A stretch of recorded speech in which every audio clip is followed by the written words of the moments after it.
How you doing, everybody? Welcome to a new video. Today I will give you an overview about the most popular fitness diets. To be honest, this topic was also pretty new to me too because, well, I like food. My fitness goals are also not really about gaining muscle mass or losing weight. I'm kind of training because I love to train, and yeah, the rest is basically a side effect.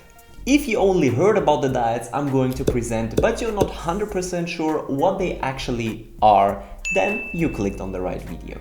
By the way, I had a look on my YouTube statistics and I couldn't believe my eyes, but only 6% of the people who are watching my videos actually subscribe to my channel. We have to change that, so don't forget to click on the red button down there and on the bell if you haven't already. Enough intro, let's dive into it. Diet number 1, the very well-known ketogenic or simply keto diet.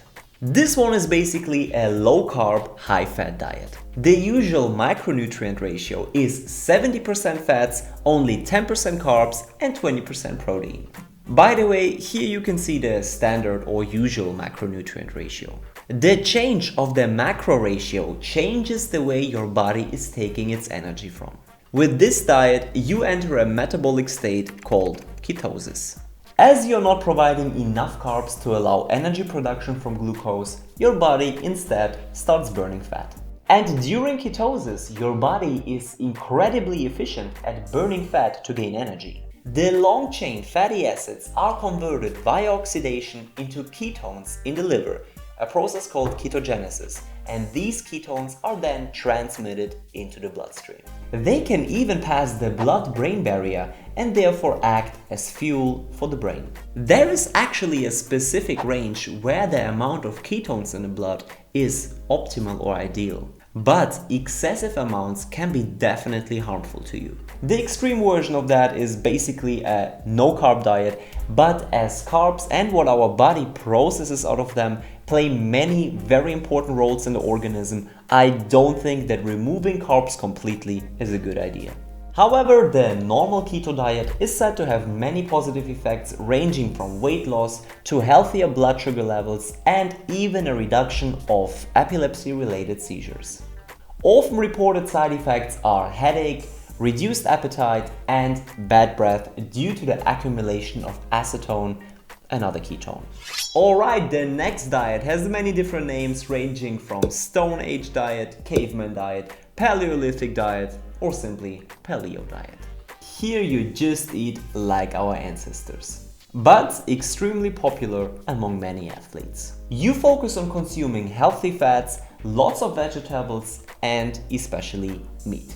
The main focus lies heavily on animal protein. But of course there are also variations like the paleo vegan diet and so on. The diet provides 30% of total calories from proteins, 40% from fats, and the rest from carbs. Significant weight loss is very often confirmed, as well as increased energy levels, especially in combination with exercising regularly. The downside of this diet, however, is a lack of some minerals, especially calcium and vitamin D, as dairy products are usually excluded. I mean, I don't think that cavemen were drinking milk, right? Calcium and vitamin D are extremely important for strong bones, the nervous system, and so on, so this definitely has to be kind of substituted. Let's talk about the next one, intermittent fasting. That's definitely one of the most popular diets and highly advertised by many celebrities and athletes. Actually, it's not really a diet, it's more of a way how and when to consume food. Basically, you divide your day in two parts. Eating time, which is usually around 8 hours of the day, and not eating time. You consume all the calories for the day in only this specific time slot. For the rest of the day, you only drink water, obviously neither calorie-containing soda nor similar. All in all, it's a great way for calorie restriction. The positive effects include weight loss, reduction of oxidative stress and therefore inflammation in the body, lower blood pressure, and a better blood sugar level control, and so on. Not only do we have millions of people reporting positive effects, studies in mice even showed an increased lifespan. Side effects, however, are like many diets, hunger and cravings, headaches, fatigue and low energy, and dehydration. If you want to learn more about the negative effects of dehydration for athletes, but also in general, definitely check out this video. Diet number 4, the ultra low fat diet. This diet has proven extremely successful for weight loss among obese people. You restrict fat consumption to under 10%. Usually low fat diets are not really suitable for weight loss other than its extreme version. It's mostly plant-based with limited intake of animal products. The biggest part of the calories obviously then come from carbs and a little bit of protein. The idea behind is that traditional low-fat diets are simply not low enough to produce health benefits in weight loss. But until now, the mechanism behind it is not 100% clear. As a biochemist, I certainly would not recommend this diet to anyone, as fats are extremely important for the maintenance of the cell structure, for the production of hormones, and so on. And your food will also not be tasty at all, as fats are usually carrying most of the taste. Number 5, the Mediterranean diet.